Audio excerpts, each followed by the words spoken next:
Hello, welcome to Spread Book Joy. Today I'm doing the How Do We Rate Our Books tag. If you're new to the channel, I'm Jack, and if you are not new, welcome back to Spread Book Joy. And today I'm doing a tag video, which is when we sit and answer lots of questions if you've not seen what tag videos are, and you tag friends to do the questions. And this was an original tag created by my lovely friend Emily over at Novell Novels, and Emily has challenged us to talk about how we rate our books. She's got a lovely series of chatty questions.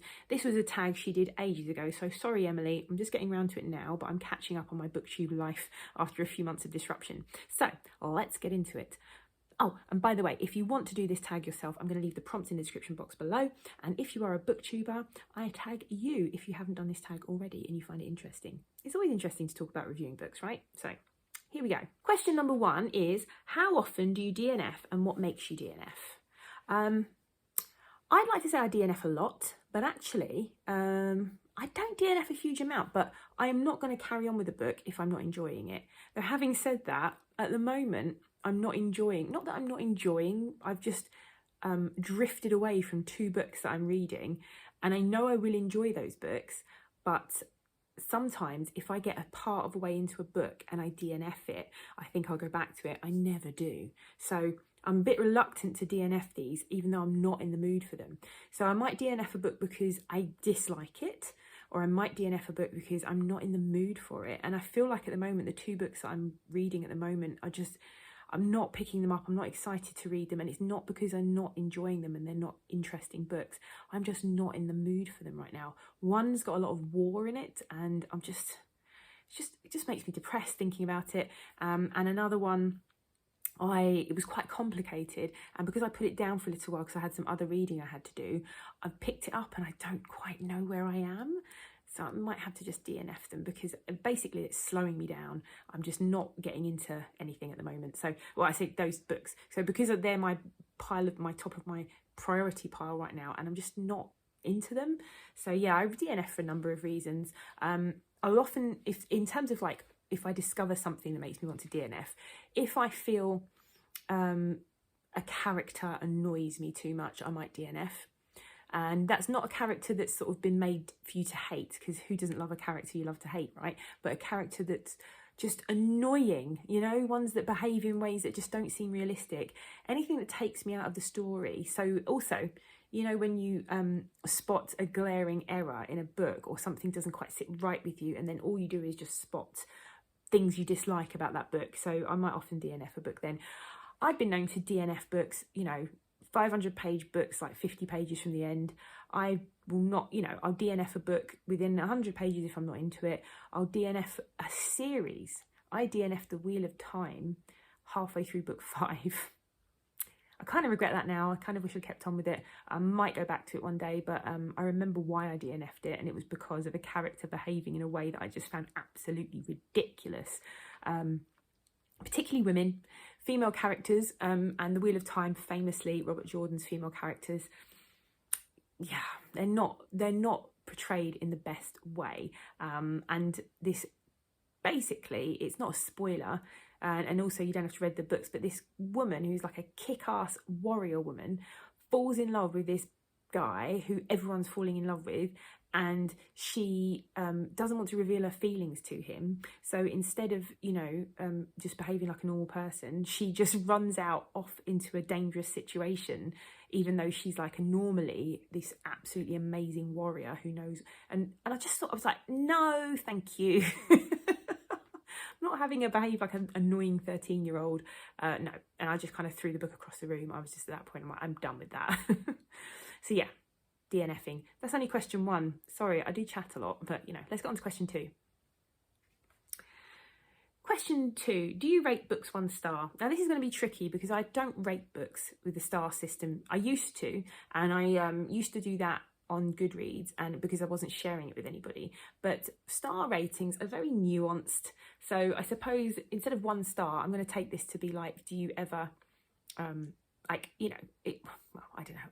If I used to rate books 1 star, I don't think I'd ever get to a point where I'd rate a book 1 star, because usually if it's 1 star, it would be a DNF, I suppose, for me, because a 2-star book is one that you've got to manage to slog your way through, but it's not quite a 1-star, because if it's a 1-star, I don't want to waste my time on it. I'll DNF it. Years ago, well, actually, there was a book last year that I didn't DNF that was definitely a 1-star, and that was Flowers in the Attic by Virginia Andrews, which I read for Garb August. So yeah, 1-star books for me, basically just a book that is a DNF. A 2-star book, as I've explained, is a book that I've read that could have been all right and a good book. Like a 3-star book for me is a good book. I say this because like I don't really rate books with star systems anymore, but if I were, this is how star ratings work in my head. So a 3-star book is a perfectly good book. It's a good book, it's enjoyable, you've read it, but it's kind of like empty reading calories. You read it, you move on, you don't really think too much about it afterwards. The sort of books that fall into 3-star books for me tend to be, I don't know, contemporary fiction quite often falls into that for me. Lots of crime fiction falls into that for me, actually, I have to say. I know people out there love their crime, but for me, it's kind of like entertaining at the time, but not necessarily anything I'm going to reread or go back to or ponder over. Basically, an entertaining read is a 3-star book. And it doesn't mean it's a bad book. Doesn't mean it's an average book either. It means it's a good book. A 2-star will be something that's average or not good. Generally doesn't mean it's terrible because I've finished it if I've rated it 2 stars usually. But yeah, so that's kind of there for me. That's like a book that had potential to be a 3-star, but then something awful happened at the end, or I just got fed up with it or whatever, and I don't know, or didn't like the ending, or on reflection it wasn't that good. So yeah, but since I started BookTube, I read very few of those kinds of books now. So question number 3.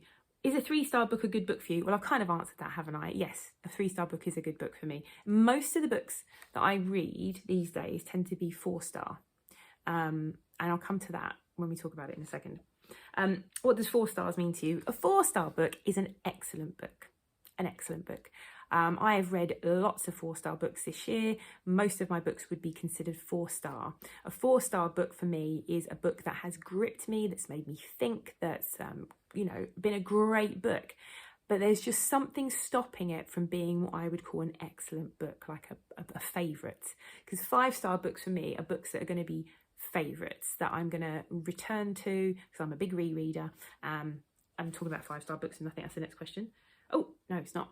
But anyway, so 4-star books are the majority of really excellent good books that I read are 4-star books. There we go. Do you ever do half-star ratings? I did try that for a while, and actually on Storygraph you can do that, and I was back to star rating on Storygraph because I don't share my Storygraph really, and it was for me, Storygraph. I thought, because once people started following me on Goodreads, I didn't want to put ratings on there because I don't want people to look at my ratings as anything that would recommend a book to them, because it's very personal to me. So I would put ratings on Storygraph so that I could remember how I felt about that book.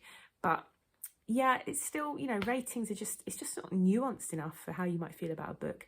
I think you really need to have categories for reviewing, don't you? And maybe give it a point system and then, score it according to points or whatever. I don't know. Like, it would be just so complex. It should be so complex that actually in the end, it just takes the joy out of it for me. I'm just like, it was a favourite, it was excellent, it was a good book. That's kind of what I want to know. Or it was not a good book, and that'll be a 2-star. It was a stinker, in which case it's a DNF. Or a 1-star if you manage to slog your way through, like I did with Flowers in the Attic. Do you rate books 5 stars often? What do 5-star books do to make them rate that high? Right, so yeah, obviously, like I said, ratings. But let's talk about 5 stars. So 5 stars is like the pinnacle, right? Favourite books. Favourite books, 5 stars. 5-star book has to be pretty much, it doesn't have to be perfect, actually, having said that, but it has to be very special, and a book that I could see myself recommending to people. And I wouldn't recommend them to everybody because I know that not every book's for every person, but they're books that I would highly recommend to people, that I would definitely return to, that I felt something. I wouldn't necessarily say I'd have to cry for it to be a 5-star, because I've cried at plenty of 4-star books, and 1-star books.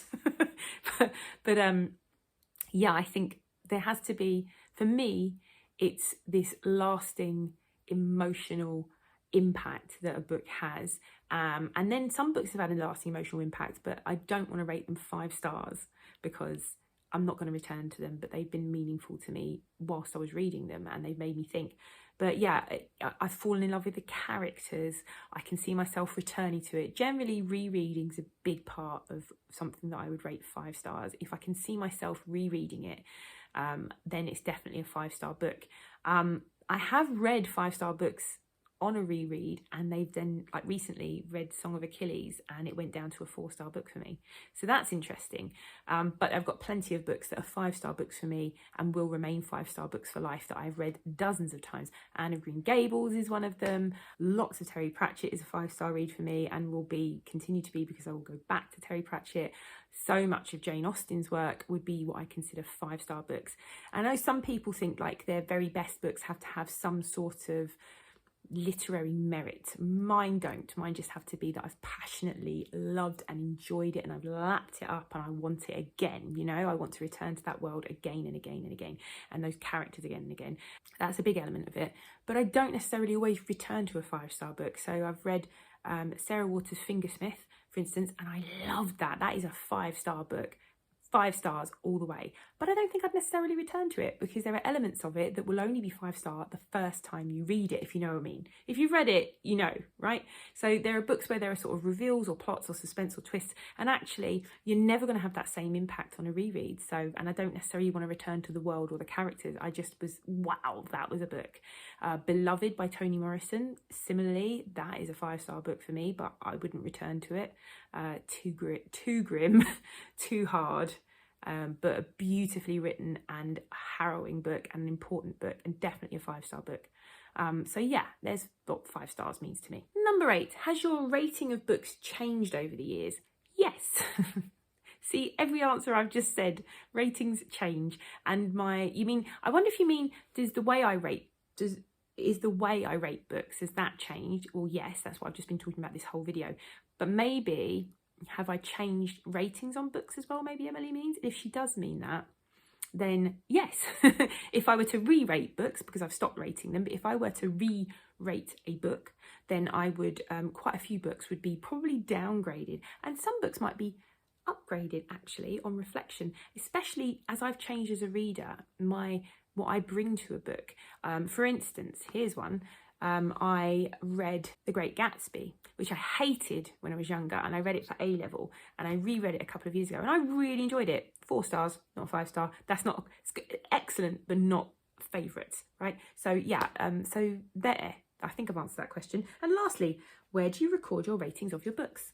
Used to be Goodreads, then it was Storygraph. Now I kind of just talk about what I liked about the book on YouTube. So YouTube is kind of my record. I do have my book journal, which I started doing like reviews. Let me show you actually. I started putting in, so I saw these beautiful book journals, and like people put the, you know, they put the sticker of the book cover in, and they write things. Yeah, look, all of this, do you see, look? And I started putting star ratings on the things, and it just was like pretty, but pointless, because in the end I realised, I was like, it's a nice record for later, which is kind of what I wanted it for, but it kind of started to feel like work, whereas YouTube doesn't feel like work to me. Well, it can do if you let it, but this is just felt nonsense. And I'm looking at some of these stars here, star ratings, and I've got 1/4 star ratings and everything here. So yeah, there's no 5 stars in here actually. Oh, Lies, Anne of Green Gables, and Invisible Women, they got 5 stars. Yeah, so yeah, I started doing that, stopped. But yes, I think as long as I've got a record of my reading, what I've read, and talking about it on here, one thing that's amazing about BookTube is I've been able to record my thoughts for posterity on what I've read. And that's meant that whilst I'm talking about what I've read, I've retained what I've read more up here.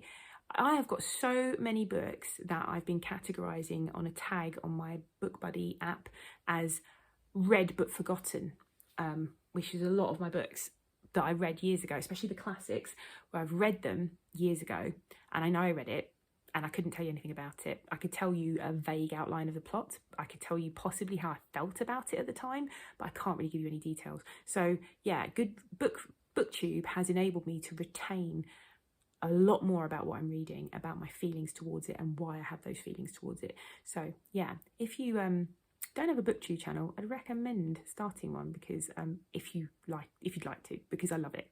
It's been enabled me to think more carefully about why I like a book, what I like about it, and yeah, that kind of thing. Anyway, that was fun. Like I said, if you want to do the tag yourself, I'm going to leave the questions in the description box below. And if you do, please make sure you credit Emily, because she's the original tag creator, and you can put a link to her video as well. And anyway, hopefully you like my rambling nonsense. If you did, possibly subscribe, though I'm not quite sure why you would.